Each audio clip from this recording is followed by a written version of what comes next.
আজ নিয়ে এসেছি লোটে মাছ দিয়ে মানকচু দিয়ে পাতুরি করেছি। কিভাবে করলাম বন্ধুরা দেখুন।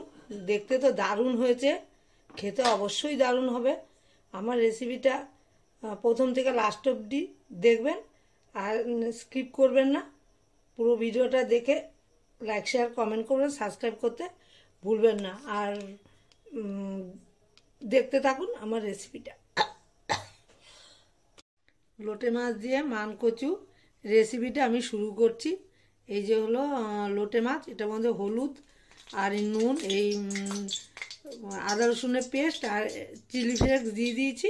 আর দিয়ে দেবো হলো চালের গুঁড়ো। এই যে চালের গুঁড়ো দিলাম। তারপর হলো একটু ময়দা দেবো আমি। এই যে অল্প করে ময়দা দেবো, এই যে অল্প করে ময়দা দিলাম। এগুলি মেখে নিয়ে তারপর বন্ধুদের, এই যে তেল গরম হচ্ছে, মেখে নিয়ে তারপর কি করে ভাজবো, কি করে করব সব বন্ধুদের দেখাবো। এই যে আমার মাখাটা হয়ে গেছে। লোটে মাছটাকে বেশি গ্রেভি দিলাম না, কারণ আর চালের গুঁড়া এই জন্যই দিয়েছি যাতে মাছটা ভেজে, যাতে কচুর মধ্যে দেবো এটা যাতে না ভেঙে যায়। হ্যাঁ, এই যে মানে সামান্য গ্রেভি থাকবে, খুব বেশি থাকবে না। এই যে এই এক এক করে মানে অল্প অল্প করে ভাজবো, একসাথে সব দেবো না। ভেজে নিয়ে তারপর আবার দেখাচ্ছি। মাছটা আমার ভাজা হয়ে গেছে। এই যে বেসন দিয়ে কিছু কিছু খুলে গেছে, সাবধানে রান্নাটা করতে হবে। আর এই যে কচুটাকে কুড়িয়ে নিয়েছি। হ্যাঁ, গ্রেটার দিয়ে গ্রেট করে নিয়ে এসেছি। এবার দিয়ে দেবো হলো মিক্সির বাটিতে দিয়ে দেবো একবারে। মিক্সির বাটিতে এটা পেস্ট করতে হবে। দিয়ে দেবো হলো এই মশলাগুলো দিয়ে দেবো। মশলা মানে এই যে পেঁয়াজ, রসুন আর লঙ্কা আর নুন, হলুদ, রেড চিলি, এগুলি তো দেবই। হ্যাঁ, এটা আগে কচুর সঙ্গে মিক্সিতে পেস্ট করে নিয়ে আবার ফিরে এসে দেখাচ্ছি। মাছ ভাজার তেল ছিল, আর একটু সর্ষের তেল দিয়ে দিলাম। তেল একটু কচু, লোটে মাছ এগুলোতে একটু তেল বেশি না দিলে ভালো লাগে না বন্ধুরা।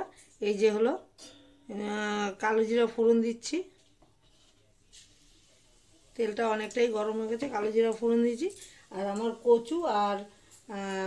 কচু, লঙ্কা, পেঁয়াজ, রসুন আর হলো এই কটাই জিনিস সব বাটা হয়ে গেছে, একদম মিহি পেস্ট করে নিয়েছি। একটু বাটার সময় একটু জল দিয়েছি, নাহলে মিহি পেস্ট হবে না। হ্যাঁ, মিক্সিতে বাটা হয়ে গেছে। এটা আমি তেল গরম হলে দিয়ে দেবো। এটার সঙ্গে আর কোনো কিছু দিইনি। এই যে অনেকটাই তেল দিয়েছি। এই যেটা দিয়ে দিয়েছি কচুটা। আর কচুর সঙ্গে যেসব উপকরণ বলেছিলাম সবই দিয়েছি। এবার দিয়ে দেবো এই যে গুঁড়োটা, রেড চিলি, হলুদ আর নুন।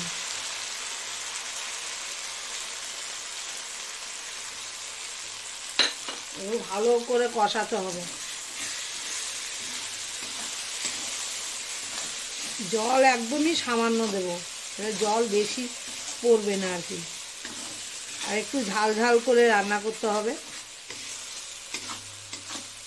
লোটে মাছও ঝাল হলে ভালো লাগে, কচুতে একটু ঝাল হলে ভালো লাগে আমার মতে আর কি বলে। একটু কষিয়ে নিয়ে তারপর দেখাচ্ছি। কচুটা আমার পুরোই কষানো হয়ে গেছে। এই যে তেল ছেড়ে দিয়েছে। এবার একটু জল দিয়ে দেবো, কারণ মাছগুলি ভেজাতে হবে তো, আবার ওইটাও টানিয়ে দেবো। এই যে জল দিয়ে দিলাম। একটু ফুটে উঠলে পরে মাছটা দিয়ে দেবো। মাছটা দিয়ে আর বেশি ফোটাবো না, একদম মাখা মাখা করবো। কালারটা কিন্তু দারুণ এসেছে, কারণ আমি কাঁচা লঙ্কাই করেছি আর রেড চিলি দিয়ে করেছি। আমি কাঁচা লঙ্কাই সাধারণত করি আর কি। আর ফুটে উঠলে তারপর মাছটা দিয়ে দেবো। এই যে আমার জলটা অনেকটাই শুকিয়ে গেছে। আর এবার দিয়ে দেবো হলো এই যে মাছটা দিয়ে দেবো, ভাজা মাছটা যে এটা দিয়ে দেবো। মাছ দিয়ে বেশিক্ষণ মানে করব না, ফোটাবো না। এই যে গোটা গোটা মাছ মাছ তো ভেজেই সেদ্ধ হয়ে গেছে, এটা জাস্ট মশলা লাগবে, দারুণ হবে কিন্তু খেতে।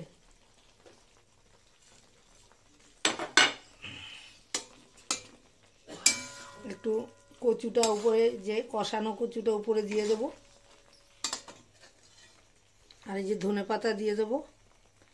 আমার রেসিপিটা যদি কোনো দিক দিয়ে ভালো লাগে বন্ধুদের বলছি, এরকম করে কিন্তু একবার বানিয়ে খেয়ে ফেলতে পারেন, দারুণ লাগবে। ভালো লাগলে লাইক শেয়ার কমেন্ট করবেন, সাবস্ক্রাইব করতে একদমই ভুলবেন না। সবাই ভালো থাকেন, সুস্থ থাকেন, আমিও ভালো থাকলে ডেলি কিছু না কিছু বন্ধুদের সঙ্গে শেয়ার করব, যে সব কিছু রান্না। আমার রেসিপিটা হয়ে গেছে।